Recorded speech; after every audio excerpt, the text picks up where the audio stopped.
ముందుగా హెడ్లైన్స్. విజయవాడలో doctor BR Ambedkar జయంతి వేడుకలు.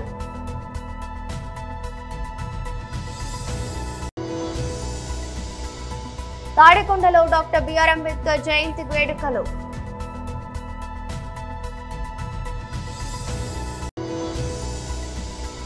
బీజేఎల్పీ నేత శ్రీ అల్లెటి మహేశ్వర్ రెడ్డి మీడియా సమావేశం.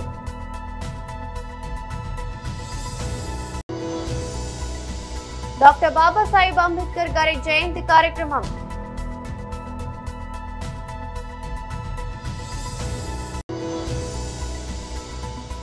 ప్రేమ వివాహం చేసుకున్నాడు, గర్భిణి అని కూడా చూడకుండా చంపేశాడు. విజయవాడలో డాక్టర్ బిఆర్ అంబేద్కర్ జయంతి వేడుకలు నిర్వహించారు. మహానుభావుడు ఈ దేశం సువిశాలంగా ఉండాలని, అస్పృశ్యత అంటరానితనం ఉండకూడదని, అందరూ సమానంగా ఉండాలని, మన దేశ రాజ్యాంగాన్ని ప్రపంచ దేశాలు కూడా ఈరోజు చాలా ఉన్నతంగా చూసే విధంగా భారతదేశానికి రాజ్యాంగాన్ని ప్రసాదించిన మహానుభావుడైనటువంటి అంబేద్కర్ గారి యొక్క పుట్టినరోజు. చాలా ఆనందం. ప్రపంచవ్యాప్తంగా ఉన్నటువంటి అంబేద్కర్ ఆలోచన పరులు, మేధావులు, విజ్ఞులు అందరూ ఈరోజు అంబేద్కర్ గారి జన్మదినాన్ని పురస్కరించుకుని అనేక వేడుకలు చేసుకుంటా ఉన్న తరుణం. పర్టికులర్గా ఆంధ్రప్రదేశ్లో బాబాసాహెబ్ ఆలోచన విధానం విరాజిల్లాలని, అంబేద్కర్ గారి యొక్క ఆలోచన ఈ దేశానికే శరణ్యమని ఆలోచించినటువంటి రాజకీయ నాయకులను చాలామంది చూశాం. వారందరిలో అతి ముఖ్యమైనటువంటి వ్యక్తి, రాజ్యాంగ విలువలను కాపాడిన వ్యక్తి, అంబేద్కర్ ఆలోచన విధానంలో పరిపాలన చేసిన వ్యక్తి మాజీ ముఖ్యమంత్రి వర్యులు జగన్మోహన్ రెడ్డి గారు. జగన్మోహన్ రెడ్డి గారి పరిపాలన అంబేద్కర్ ఆలోచన విధానానికి ముడిపడి ఉంది అని చెప్పడానికి గర్విస్తా ఉన్నాం. అంబేద్కర్ గారు కోరుకున్నది చదువు, ఆరోగ్యం, సమాజంలో అందరూ కలిసి ఉండాలని, వారి స్థితిగతులు మెరుగుపడాలని, ఉన్నత శిఖరాలకు వెళ్ళాలని ప్రతి పౌరుడు ఆలోచిస్తే ఆ ఆలోచన ప్రకారమే జగన్మోహన్ రెడ్డి గారు పరిపాలన చేశాడు. సమాజంలో చదువే ప్రామాణికం, అసమానతలు పోవాలంటే చదువు కావాలని కోరిన అంబేద్కర్ యొక్క ఆలోచన విధానాన్ని భుజాన వేసుకుని జగన్మోహన్ రెడ్డి గారు చదువుకు ప్రయారిటీ ఇచ్చి ఈ దేశంలో ఏ రాష్ట్రంలో చేయని విధంగా చదువులమ్మ తల్లిని ఆంధ్రప్రదేశ్లో ఓరలాడించి ఈ పేద బడుగు బలహీన వర్గాలు, ఉన్నత కులాల్లో పేదవారు, చదువుకు దూరంగా ఉన్న వాళ్ళందరూ ఉన్నత శిఖరాలకు వెళ్ళి ఇంగ్లీష్ చదవాలని ఇంగ్లీష్ మీడియంలో ప్రవేశపెట్టి ఈ రాష్ట్రంలో ఒక చరిత్ర సృష్టించారు. అలాగే ఆరోగ్యానికి సంబంధించి ఏ పేదవాడైనా ఎవరి మీద ఆధారపడకుండా డైరెక్ట్గా ఏ హాస్పిటల్కైనా వెళ్ళి కార్పొరేట్ హాస్పిటల్లో చూపించే విధంగా గొప్ప పరిపాలన అందించారు.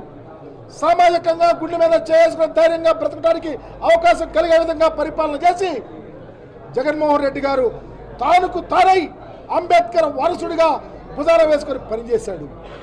అదేవిధంగా రాష్ట్రంలో ఎక్కడ అసమానతలు లేవు, ఎక్కడ చిన్న చిన్న అంటువడిస్తే తప్ప ఎక్కడ చిన్న పొరపచ్చాలు కూడా లేకుండా పరిపాలన చేసిన ముఖ్యమంత్రి, ఏకైక ముఖ్యమంత్రి జగన్మోహన్ రెడ్డి గారు. ఆ కోణంలోనే ఆయన యొక్క గొప్ప ఆలోచన, ఎవరికి పుట్టినటువంటి ఆలోచన, ఎవరికి తోచినటువంటి ఆలోచన. ఆంధ్రప్రదేశ్లో తాడికొండలో డాక్టర్ బిఆర్ అంబేద్కర్ జయంతి కార్యక్రమం ఘనంగా నిర్వహించారు. సభాధ్యక్షులు శాసనసభ్యులు శ్రవణ్ కుమార్ గారికి, డాక్టర్ బిఆర్ అంబేద్కర్ గారి 134వ జన్మదినోత్సవం సందర్భంగా ఇక్కడ విచ్చేసినటువంటి సామాజిక న్యాయ స్ఫూర్తితో పోరాటం చేస్తూ అమరావతి నిర్మాణానికి కంకణబద్దులై పేదరికం లేని సమాజ నిర్మాణం కోసం కంకణబద్దులై P4 విధానాన్ని తీసుకొచ్చినటువంటి మన ప్రియతమ నేత ఆంధ్రప్రదేశ్ రాష్ట్ర ముఖ్యమంత్రి వర్యులు శ్రీ నారా చంద్రబాబు నాయుడు గారికి, వేదిక మీద ఉన్నటువంటి బంగారు కుటుంబాలకు, అదేవిధంగా మార్గదర్శి కుటుంబాలకు, ఇతర పెద్దలకు, ప్రజలకు అందరికీ నమస్కారాలు. ఈరోజు రాజధాని ప్రాంతంలో డాక్టర్ బిఆర్ అంబేద్కర్ గారి జన్మదినోత్సవాన్ని జరుపుకోవటం చాలా సుపరిణామం. అమరావతి రాజధాని చుట్టూ రిజర్వ్ నియోజకవర్గాల మధ్యలో ఉన్నటువంటి దళిత రాజధానిగా పిలువబడే ఈ రాజధానిలో ఈ కార్యక్రమానికి చేపట్టడం ముఖ్యమంత్రికి ప్రభుత్వానికి నేను ధన్యవాదాలు తెలియజేస్తున్నాను. అంబేద్కర్ గారు ఒక మిలిటరీ, వారి తండ్రి ఆర్మీలో పనిచేశారు కాబట్టి చిన్నప్పటి నుంచే అదేవిధంగా పనిచేసే నిబద్ధత ముందుకొచ్చారు. ఆ రోజు అస్పృశ్యతలు, ఆర్థిక సమస్యలు ఉన్నప్పటికీ కూడాను కష్టపడి చదివి విదేశాల్లో కూడా వెళ్ళి విద్యను అభ్యసించినటువంటి వ్యక్తి అంబేద్కర్ గారు. అపర మేధావి, ప్రపంచ మేధావి, లండన్ మ్యూజియం లాంటి పుస్తకాలన్నిటి కూడా చదివినటువంటి ఏకైక వ్యక్తి డాక్టర్ బిఆర్ అంబేద్కర్. అంతేకాకుండా ఆర్థిక శాస్త్రంలో 2 PhD డాక్టరేట్లు పొందినటువంటి వ్యక్తి కూడా డాక్టర్ బిఆర్ అంబేద్కర్ గారు. వారు రాజ్యాంగ రచనే కాకుండా సామాజిక న్యాయాని కోసం, అదేవిధంగా కుల వివక్షని తరిమికొట్టేందుకు, ఆర్థిక అంతరాలు తగ్గించేందుకోసం ఈరోజు రాజకీయాలలో ఈరోజు రిజర్వేషన్ కల్పించినటువంటి ఇవన్నీ కూడా డాక్టర్ బిఆర్ అంబేద్కర్ యొక్క చలవని కూడా తెలియజేస్తున్నాం. ఈ ఎస్టీల అభ్యున్నదే కాకుండా స్త్రీలకు సమాన హక్కులు, అదేవిధంగా రైతులు, కార్మికుల సంక్షేమం కోసం ఎన్నో నిర్ణయాలు తీసుకున్నటువంటి గొప్ప వ్యక్తి డాక్టర్ బిఆర్ అంబేద్కర్ గారు. వారు బహుభాషా కోవిదులు.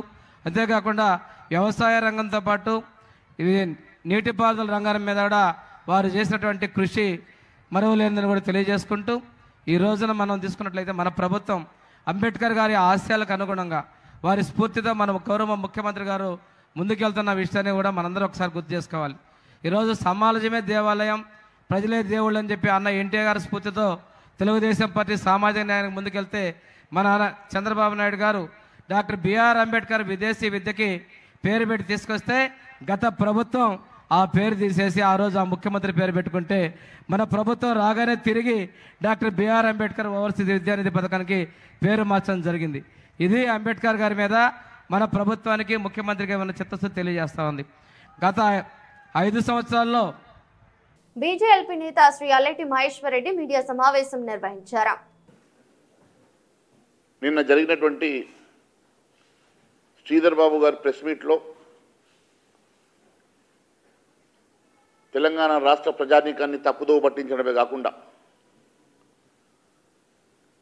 తెలివిగా, టెక్నికల్గా మాట్లాడుతూ ప్రజల్ని తప్పుదోవ పట్టించే ప్రయత్నం చేస్తూ ఉన్నారు. ఒకవైపు విద్యార్థుల్ని, తెలంగాణ సమాజాన్ని కన్ఫ్యూజ్ చేస్తూ అసలు ప్రభుత్వం 10,000 కోట్ల అప్పు తీసుకోలేదని, ఐసిఐసిఐ బ్యాంక్ ప్రభుత్వానికి అప్పు ఇవ్వలేదని చెప్పి తెలివిగా మాట్లాడే ప్రయత్నం చేస్తూ ఉన్నాడు. శ్రీధర్ బాబు గారు నేను ఒకటే సూటిగా ప్రశ్నిస్తున్నా, మీరు ఈ భూముల్ని ఐఐసిసికి ట్రాన్స్ఫర్ చేసిన మాట వాస్తవం కాదా? టీజీఐఐసి త్రైపాక్షిక ఒప్పందం ద్వారా బాండ్లు క్రియేట్ చేసుకొని ఆ బాండ్ల ద్వారా మీరు లోన్ తీసుకున్న మాట వాస్తవం కాదని అడుగుతా ఉన్నాను. ఈ కాగితాలు మరి టీజీఐసి దగ్గర భద్రంగా ఉన్నాయా? టీజీఐసి మీరు ట్రాన్స్ఫర్ చేసినటువంటి కాగితాలన్నీ కూడా, డాక్యుమెంట్స్ అన్నీ కూడా ప్రభుత్వం వద్ద ఉన్నాయని ప్రశ్నిస్తున్నా. ఈ భూములను అడ్డం పెట్టుకొని మీరు త్రైపాక్షిక ఒప్పందం చేసుకొని 10,000 కోట్ల రూపాయల రుణం తీసుకున్నమాట వాస్తవం కాదా అని అడుగుతున్నా. సూటిగా మాట్లాడకుండా అసలు లోనే తీసుకున్నట్టు, ఈ భూములు తాకట్టే పెట్టినట్లు మీరు అందరినీ కన్ఫ్యూజ్ చేస్తూ తప్పుదో పట్టిస్తున్న మంత్రి గారు ఒక బాధ్యతాయుతమైనటువంటి పదవిలో ఉండి ఈరోజు ఈ రకంగా తప్పుదో పట్టించడం ఎంతవరకు సమంజసమని అడుగుతా ఉన్నాను. కంచగచ్చిబౌలిలో 2,374 ఎకరాల భూమి 1973లో ఎస్యూకి అడ్వాన్స్ పొజిషన్ ఇచ్చిన మాట అందరికీ తెలుసు. దాని తర్వాత చరిత్ర అందరికీ తెలుసు. నేను ఇప్పుడు ఒకటి సూటిగా మిమ్మల్ని అడుగుతా ఉన్నాను, ఈ భూముల్ని నేరుగా తాకట్టు పెట్టి రుణాలు తీసుకోవడానికి మీరు ప్రయత్నించిన మాట వాస్తవం. మీరు రుణాలు తీసుకోవడానికి ప్రభుత్వం గ్యారంటీ అడిగినప్పుడు ఎఫ్ఆర్బిఎం పరిధిలోకి వస్తుందని మీరు తెలివిగా దీన్ని టీజీఐఐసికి ట్రాన్స్ఫర్ చేసి టీజీఐఐసి ద్వారా మీరు రుణం తీసుకున్న మాట వాస్తవం. అంతేకాకుండా ఎఫ్ఆర్బిఎం పరిధిలో రాకుండా కేంద్ర ప్రభుత్వాన్ని మోసం చేస్తూ టీజీఐసికి ట్రాన్స్ఫర్ చేసినటువంటి ఈ భూముల్ని మీరు ఐసిఐసిఐ బ్యాంకు అకౌంటెంట్ బ్యాంక్గా వ్యవహరించగా బాండ్ ఇన్వెస్టర్ల హక్కులకు డాక్టర్ బాబాసాహెబ్ అంబేద్కర్ గారి జయంతి కార్యక్రమం నిర్వహించారు.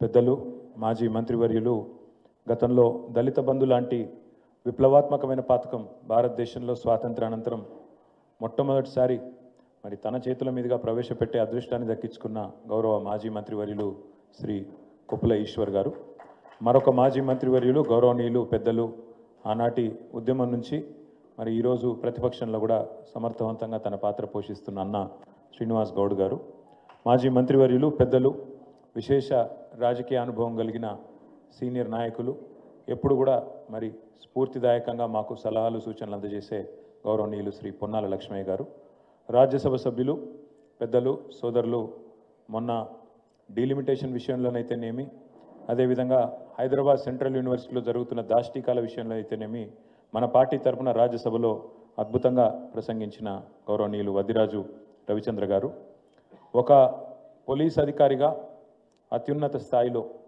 అడిషనల్ డైరెక్టర్ జనరల్ ఆఫ్ పోలీస్గా పనిచేస్తూ ఇంకా 8 సంవత్సరాల అనుభవం, 8 సంవత్సరాల అక్కడ అవకాశం ఉన్నా, సర్వీస్ ఉన్నా దాన్ని వదిలిపెట్టి ఇవాళ అధికార పార్టీ ఏ ఆఫర్ కావాలంటే ఆ ఆఫర్ ఇస్తానంటే కూడా అవన్నీ పక్కన పెట్టి కేసీఆర్ గారి నాయకత్వంలోనే తెలంగాణకు సంపూర్ణ న్యాయం జరుగుతుందని చెప్పి వాళ్ళ మనతో పాటు ఒక సైనికుడిలా ముందుకు పరుగు పెడుతున్న గౌరవనీయులు ఆర్ఎస్ ప్రవీణ్ కుమార్ గారు, తమ్ముడు ఎస్సీ/ఎస్టీ కమిషన్ మాజీ అధ్యక్షుడు సోదరుడు ఎర్రోల శ్రీనివాస్ గారు, పెద్దలు శ్రీమతి తుల ఉమ్మ గారు, కరీంనగర్ జిల్లా పరిషత్ మాజీ అధ్యక్షులు, మాజీ మంత్రివర్యులు రాయేశం గౌడ్ గారు, మాజీ రాజ్యసభ సభ్యులు పెద్దలు చంద్రశేఖర్ రెడ్డి గారు, ఎమ్మెల్సీ దాసోజి శ్రవణ్ గారు, తమ్ముడు బాల్కా సుమన్ గారు, ఇంకా రాజీవ్ సాగర్ గారు, మాజీ ఎమ్మెల్సీ సోదరులు సుభాష్ రెడ్డి గారు, వేదిక పైన ఆసీనులైన ఎంఎన్సీ నన్న ఇంకా అందరికీ పేరు పేరున, అదేవిధంగా వేదిక ముందు ఆసీనులైన పెద్దలకు, పత్రికా మిత్రులకు పేరు పేరున అందరికీ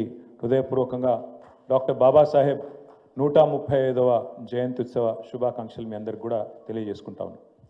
ముందుగా డాక్టర్ బాబాసాహెబ్ గురించి పెద్దలు చెప్పిన అన్ని విషయాలతో ఏకీభవిస్తూ ఒక 2 విషయాలు వారి గురించి నాకు తెలిసినవి, నేను అధ్యయనం చేసినవి మీ ముందు పెట్టాలనుకుంటా ఉన్నాను. మొన్న చెన్నైలో తమిళనాడు ముఖ్యమంత్రి ఎంకే స్టాలిన్ గారు ఈ దక్షిణాది రాష్ట్రాలకు, ముఖ్యంగా ఈ దేశంలో చాలా ప్రోగ్రెసివ్గా ముందుకు పోతున్న రాష్ట్రాలకు కేంద్ర ప్రభుత్వ వైఖరి వల్ల ఇప్పుడు ఏదైతే డీలిమిటేషన్ అని చెప్పి మన గొంతు కోసే ప్రయత్నం చేస్తున్నారో, గొంతు నొక్కే ప్రయత్నం చేస్తున్నారో దానికి సంబంధించి ఒక సమావేశం పెడుతున్నాం, మీరు మీ పార్టీ తరఫున మరి ప్రతినిధులను పంపండి అని మన పార్టీ అధ్యక్షులు పెద్దలు కేసీఆర్ గారికి వారికి ఉత్తరం రాయడం జరిగింది. సరే, కేసీఆర్ గారు నాతో పాటు వర్కింగ్ ప్రెసిడెంట్గా నాతో పాటు మన రాజ్యసభ సభ్యులందరినీ కూడా ఆ సమావేశానికి హాజరుగమని చెప్పి మమ్మల్ని పంపించడం జరిగింది.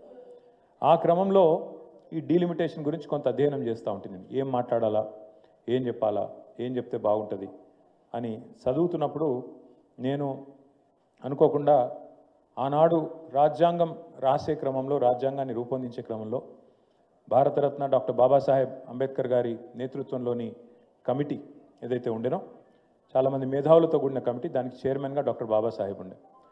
సో ఆ కమిటీ ప్రతి అంశాన్ని సునిశ్చితంగా లోతుగా పరిశీలిస్తూ ఏం చేయాలి, ఏమేం పొందుపరచాలి, మరి ఎన్నో కోట్లాది మంది ఆశలతో ముడిపడ్డ ఈ దేశం, దేశ భవిష్యత్తు, మరి ఇన్ని రకాల వైవిధ్యాలు ఉన్న దేశం, ఇన్ని భాషలు, ఇన్ని మతాలు, ఇన్ని కులాలు, ఇన్ని ఉపకులాలు, ఇన్ని సంస్కృతులు, ఇన్ని ఉన్న దేశం కాబట్టి దీన్ని ఐక్యంగా ఎట్లుంచాలి, ముందుకు ఎట్లా తీసుకుపోవాలి అని ఆలోచించే క్రమంలో ఆ కాన్స్టిట్యూయెంట్ అసెంబ్లీ డిబేట్స్ అని జరిగినాయి ఆనాడు.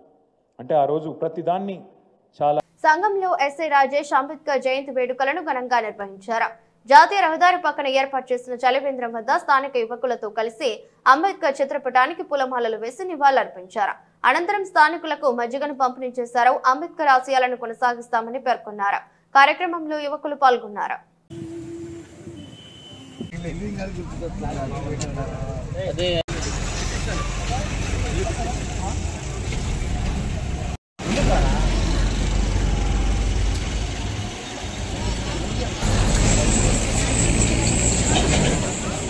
దండం పెట్టు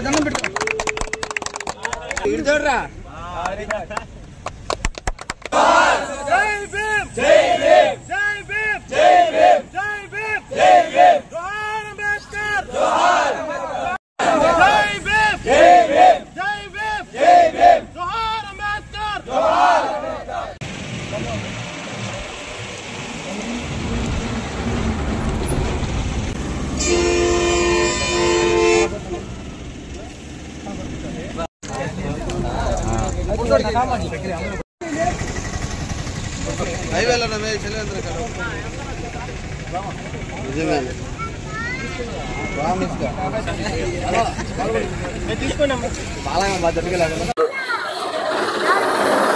అందరికీ నమస్కారం. ఈరోజు డాక్టర్ భీమ్రావ్ అంబేద్కర్ గారి 134వ జయంతి సందర్భంగా భారతదేశ ప్రజలందరికీ శుభాకాంక్షలు తెలియజేస్తున్నాను. ఈ సందర్భంగా మన మండలంలోని సంఘం గ్రామంలో మనం ఏర్పాటు చేసినటువంటి చలివేంద్రంలో అంబేద్కర్ గారి పటానికి పూలమాలలు వేసి అలాగే మజ్జిగ పంపిణీ చేయడం జరిగింది. ఈ స్ఫూర్తితో ప్రతి ఒక్కరూ గౌరవ అంబేద్కర్ గారి ఆశయాల్ని తమ మనసులో నిలుపుకొని వారి యొక్క టార్గెట్స్ రీచ్ అవ్వాలని, అత్యున్నత స్థాయికి చేరుకోవాలని అందరినీ ఆశిస్తున్నాను. ప్రేమించి పెళ్లి చేసుకున్న భార్యను, అది కూడా గర్భంతో ఉన్న ఆమెను భర్త కిరాతకంగా చంపేశాడు. విశాఖలోని మధురవాడ ప్రాంతంలో ఈ ఘటనతో తీవ్ర విషాదం చోటు చేసుకుంది. 8 నెలల గర్భిణిని ఆమె భర్తే గొంతు నులిమి హత్య చేసిన ఘటన స్థానికంగా కలకలం రేపింది. ఈ దారుణ సంఘటన మధురవాడ ఆర్టీసీ కాలనీలోని ఓ అపార్ట్మెంట్ లో సోమవారం వెలుగు చూసింది. పిఎం పాలెం పోలీసులు వెల్లడించిన వివరాల ప్రకారం ఆర్టీసీ కాలనీకి చెందిన జ్ఞానేశ్వర్, అనుష 3 ఏళ్ల క్రితం ప్రేమ వివాహం చేసుకున్నారు.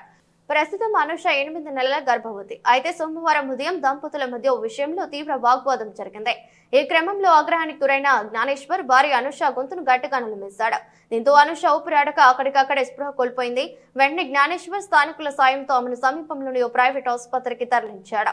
పరిస్థితి విషమంగా ఉండటంతో అక్కడి నుంచి మెరుగైన చికిత్స నిమిత్తం కేజీహెచ్ కు తీసుకెళ్లారు. అయితే కేజీహెచ్ కు చేరేసరికి అనుష మృతి చెందినట్లు వైద్యులు నిర్ధారించారు. సమాచారం అందుకున్న పిఎం పాలెం పోలీసులు సంఘటనా స్థలానికి చేరుకున్నారు. నిందితుడు జ్ఞానేశ్వర్ ను అదుపులోకి తీసుకుని విచారిస్తున్నారు. ఈ ఘటనపై కేసు నమోదు చేసి హత్యకు దారితీసిన పూర్తి కారణాలపై దర్యాప్తు చేస్తున్నట్లు పోలీసులు తెలిపారు. అంబేద్కర్ జయంతి పురస్కరించుకుని కాంగ్రెస్ పార్టీ సరితమ్మ క్యాంపు కార్యాలయం నుండి మహానీయుడు అంబేద్కర్ చిత్రపటాలతో జడ్పీ మాజీ vice chairman, Congress party Gadwal నియోజకవర్గ ఇన్ఛార్జి సరితమ్మ, మున్సిపల్ మాజీ చైర్మన్ బిఎస్ కేశవ్, మున్సిపల్ మాజీ వైస్ చైర్మన్ గంజిపేట్ శంకర్, యువజన కాంగ్రెస్ జిల్లా అధ్యక్షుడు ఆర్ తిరుమలేష్ కాంగ్రెస్ పార్టీ శ్రేణులతో కలిసి జైభీం ర్యాలీ అంబేద్కర్ చౌరస్తా వరకు నిర్వహించి అంబేద్కర్ విగ్రహానికి పూలమాలలు వేసి నివాళులర్పించారు.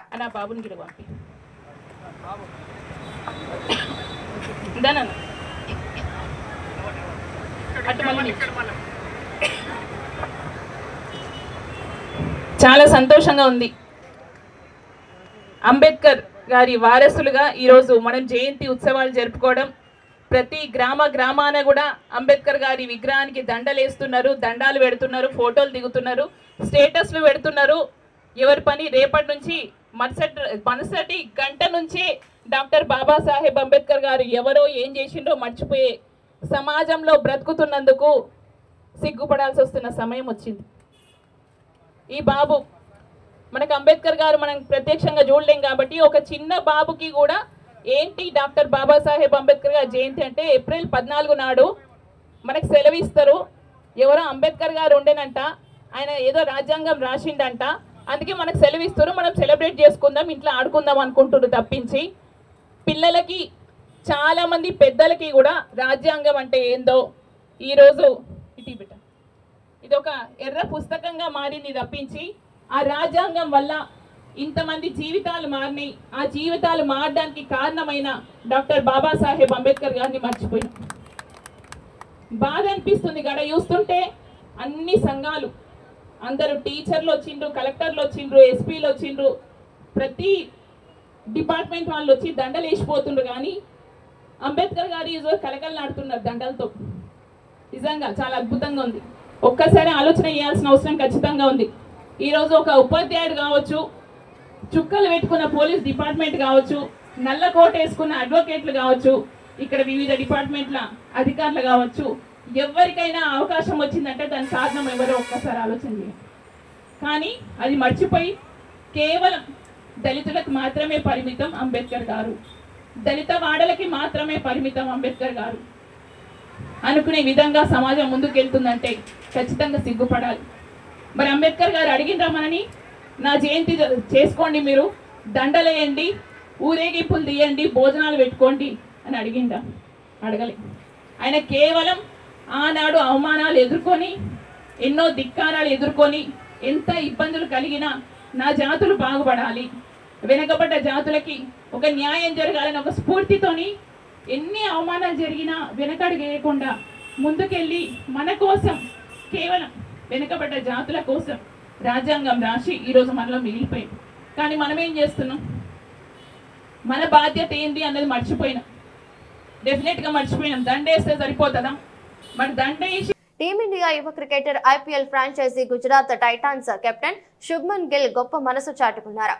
మొహాలీలోని ఫేజ్ 4 సివిల్ ఆసుపత్రికి సుమారు 35 లక్షలు విలువ చేసే వైద్య పరికరాలను విరాళంగా ఇచ్చారు. కార్పొరేట్ సామాజిక బాధ్యత ప్రోగ్రామ్ లో భాగంగా యంగ్ ప్లేయర్ ఇలా ఔదార్యాన్ని చాటాడు. ఈ ప్రాంతంలో వైద్య సేవలను మరింత మెరుగుపరచడమే లక్ష్యంగా ఈ కార్యక్రమం కొనసాగుతుంది. కాగా శుభ్మన్ సీక్రెట్ గా ఈ డొనేషన్ చేశాడు. ఇక గిల్ విరాళంగా ఇచ్చిన వైద్య పరికరాలతో వెంటిలేటర్లు, ఐసీయూ బెడ్లు, ఆపరేషన్ థియేటర్ టేబుల్లు, సీలింగ్ లైట్లు, సిరంజీ పంపులు, ఎక్స్రే మెషిన్లు ఉన్నట్లు మొహాలీ సివిల్ సర్జన్ డాక్టర్ సంగీత జైన్ తెలిపారు. ఆసుపత్రి విరాళం అందజేసిన గిల్ కు ఆమె ప్రత్యేకంగా కృతజ్ఞతలు తెలిపారు. ఆసుపత్రి అవసరాల ఆధారంగా పరికరాలు కేటాయిస్తామని వైద్యురాలు చెప్పారు. అవసరమైతే ఇతర ఆసుపత్రులకు కూడా వాటి వల్ల ప్రయోజనం చేకూరుతుందని పేర్కొన్నారు. మొహాలీ పట్టణంలో గిల్ కు ప్రత్యేక అనుబంధం ఉంది. ఆ సిటీలోనే అతను చిన్నతనంలో క్రికెట్ శిక్షణ పొందాడు. ప్రస్తుతం అక్కడ ఇల్లు కూడా కట్టుకున్నాడు. తాజాగా జరిగిన ఈ విరాళాల కార్యక్రమానికి గిల్ అత్త పాటియాలా జిల్లా ఇమ్యునైజేషన్ అధికారి డాక్టర్ కుశాల్దీప్ కౌర్ హాజరయ్యారు. ప్రస్తుతం జరుగుతున్న ఐపీఎల్ 18వ సీజన్ లో శుభ్మన్ గిల్ సారథ్యంలో గుజరాత్ టైటాన్స్ జట్టు అద్భుతంగా రాణిస్తున్న విషయం తెలిసిందే. ఇప్పటి వరకు 6 మ్యాచ్లు ఆడి 4 విజయాలు నమోదు చేసింది. తద్వారా పాయింట్ల పట్టికలో టాప్ లో ఉంది. తన తర్వాత మ్యాచ్ ను ఈ నెల 19న అహ్మదాబాద్ లోని నరేంద్ర మోదీ స్టేడియంలో ఢిల్లీ క్యాపిటల్స్ తో ఆడనుంది. వార్తలు ముగించే ముందు మరోసారి హెడ్లైన్స్. విజయవాడలో డాక్టర్ బిఆర్ అంబేద్కర్ జయంతి వేడుకలు.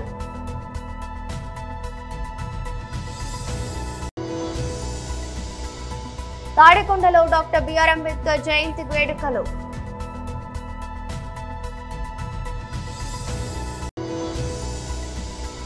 బీజేఎల్పీ నేత శ్రీ అల్లెటి మహేశ్వర్ రెడ్డి మీడియా సమావేశం.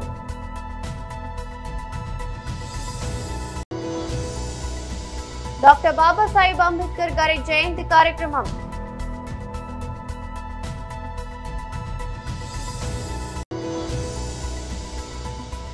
ప్రేమ వివాహం చేసుకున్నాడు, గర్భిణి అని కూడా చూడకుండా చంపేశాడు. ఇది బులెటిన్. మరో బులెటిన్ లో మళ్ళీ కలుద్దాం. అంతవరకు సెలవు. నమస్కారం.